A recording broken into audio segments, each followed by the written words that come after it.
Let me tell you, recalling isn't easy. His dad abandoned him in boxing due to cancer. The person supposed to refill Med's claim, poverty, and his sister became the Fu family's big shot.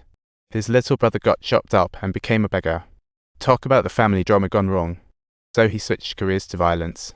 Although the series of sad stories could break your heart, his violence is like a no reason. Subtitles, he said killing brings him joy, more victims, more fun. It's not tragedy, but his joyride. Speaking of family, he mentioned his mom.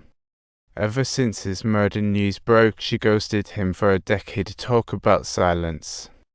Seaman asked his kill count. His men reported, ranging from 38 to 42, totaling 70, a real murder spree. Everyone was a statistician. Someone even joked that if this continues, they could hit 70. Seaman followed the gang to film their daily lives, which looked like a comedy. One guy got hung up and became he was left hanging while equipment was filmed, but surprising. Man captured it all, and the script finally. After reading the script, everyone got so pumped up like they were on a roller coaster, with a shocking vibe. It's like everyone could win. But all that joy came crashing down when Pandy dropped his latest news. As the human knows, he even pointed to a minor character. What a reputation smasher. Number realized the mood was off and quickly said only Pandy could be the lead. Who knew? Everyone would burst into laughter. I'll have no one knew Pandy's real name, but this main character seemed curious about his political life. You can be anything. He joked, I think Pandy is the real main character. Right, Manla? No one dared to argue. Manla could only nod awkwardly while the music kicked in. Everyone cheered. Applause for this Godfather wannabe's Oscar dream. Manla then arrived at the station to flee this dark drama. Prepared to escape with the script, but got blocked. Did they want to run because they couldn't see Pandy's acting skills? Talk about ironic secrets. As the plot unfolds, your past is revealed. Pandy's legend of crushing the Rajo gang years ago. During a hit, he fell for a gal named Sophie, so he requested to retire from the boss. He got tired of the bang-bang life and started shopping for his wife.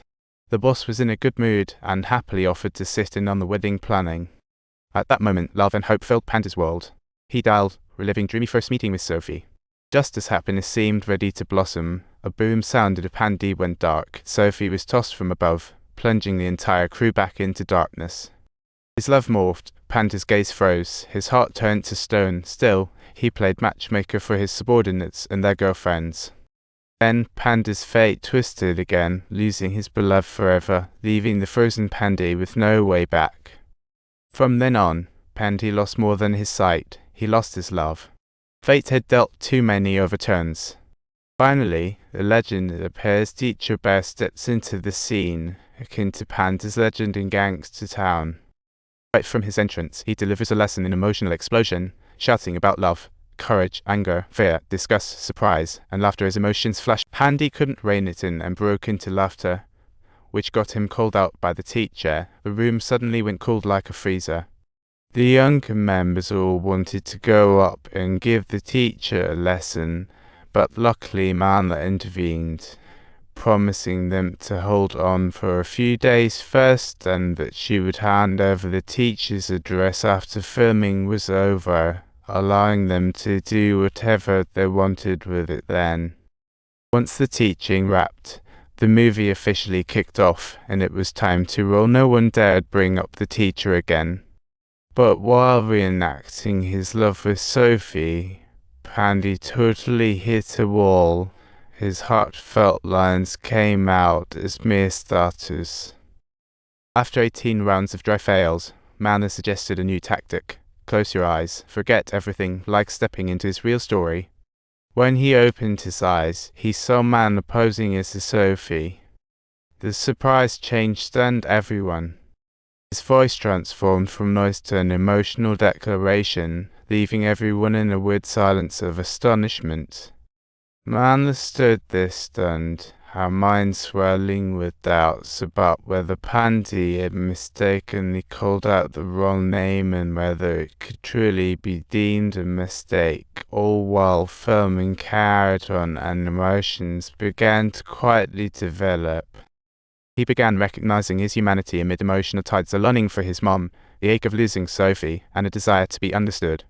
Pandy's crew noticed the change, exchanged meaningful glances, and on the final shoot, Pandy exacted revenge. The crew held a small gathering to celebrate wrapping up. For Manla, filming wrapped, time to return to Mumbai for editing. It's goodbye time. Pandy asked if she planned to come back. Manla hesitated a bit, admitting a ton of work awaited her. She let it all out, asking what if he didn't like her film. Pandy reassured her he believed she'd create something amazing. Just then, a minion raced in to interrupt them, informing Pandy that her boss had woken up and was calling her name. Pandy's expression turned serious. She bolted out while Manla stood frozen. It turned out the boss knew Pandy had been by her side through it all. But just as the warmth of the touching moment had not yet faded away, Pandy coldly remarked that after he had retaliated against his rival, he found a red envelope in the car. And that cash was originally exchanged with the boss that morning.